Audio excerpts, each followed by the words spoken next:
Assalamualaikum warahmatullahi wabarakatuh. Perkenalkan, nama saya Aldi Sanjaya. Saya mahasiswa Universitas Indraprasta jurusan Pendidikan Bimbingan Konseling. Hari ini saya akan membuat video tentang kewarganegaraan, di mana video ini ditujukan untuk memenuhi tugas yang diberikan oleh dosen kami.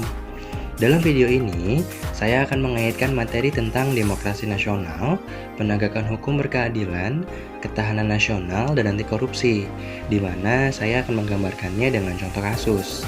Sebelum kita masuk ke materi, kita harus tahu dulu nih, untuk apa sih atau manfaat apa sih yang kita dapatkan saat kita mempelajari kewarganegaraan. Jadi, kewarganegaraan ini dimaksudkan untuk membentuk mahasiswa menjadi manusia yang memiliki rasa kebanggaan dan cinta tanah air, memiliki kepribadian yang mantap, berpikir kritis, bersikap rasional, etis, estetis, dinamis, berpandangan luas, bersikap demokratis, dan berkeadaban. Standar kompetensi yang wajib dikuasai mahasiswa adalah mahasiswa memiliki pengetahuan tentang kewarganegaraan demokratis dan mampu menerapkan pengetahuan tersebut dan nilai-nilai tersebut dalam kehidupan sehari-hari. Kita masuk ke materinya.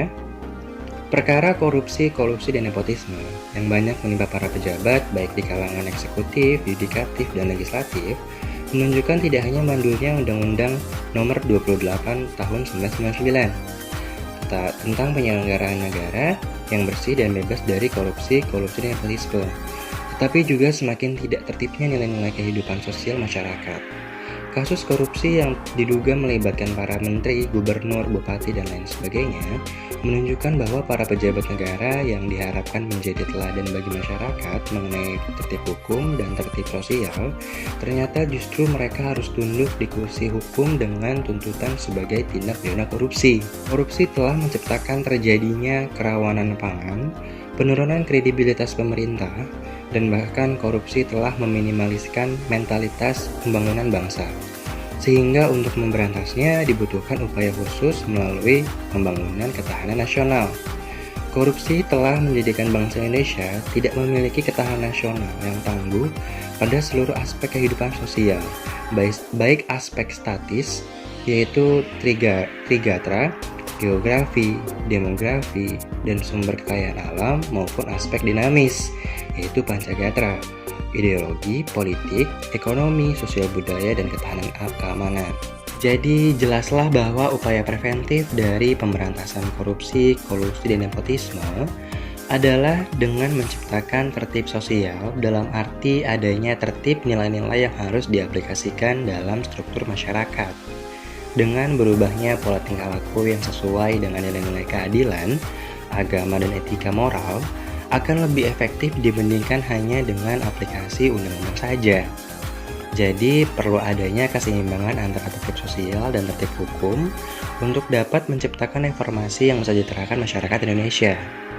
Ingatkah kalian tentang gerakan unjuk rasa yang dilakukan oleh banyak mahasiswa di tahun 2019 yang terjadi hampir di seluruh Indonesia? Dua dari tuntutan yang diajukan berhubungan dengan anti korupsi dan penegakan keadilan secara merata untuk seluruh warga negara Indonesia. Pemerintah didesak untuk membatalkan revisi Undang-Undang KPK yang baru saja disahkan.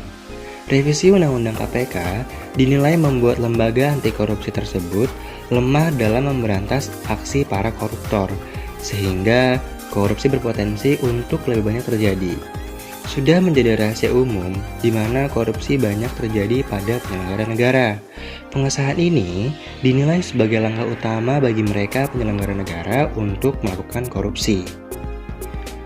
Terkait penegakan keadilan, mahasiswa menuntut dengan menghapus diskriminasi anti etnis, pemerataan ekonomi, dan pelindungan bagi perempuan. Unjuk rasa yang dilakukan oleh mahasiswa adalah upaya penegakan nilai bahwa Indonesia adalah negara demokrasi, di mana keputusan yang diambil oleh penyelenggara negara haruslah dari, oleh, dan untuk rakyat, bukan hanya untuk kepentingan sekelompok atau golongan tertentu saja. Pembelajaran tentang kewarganegaraan di era seperti sekarang ini sangatlah penting bagi masyarakat Indonesia, khususnya bagi anak-anak muda. Karena dengan belajar kewarganegaraan dapat menimbulkan rasa nasionalisme yang lebih kuat dari dalam diri seseorang. Sudah sepantasnya sebagai mahasiswa dan sebagai kaula muda, kita menjadi perwakilan masyarakat untuk mengaspirasikan pendapat dengan baik dan benar apabila penyelenggara negara mengambil keputusan yang tidak sesuai dengan nilai-nilai yang menggambarkan bahwa Indonesia adalah negara demokratis.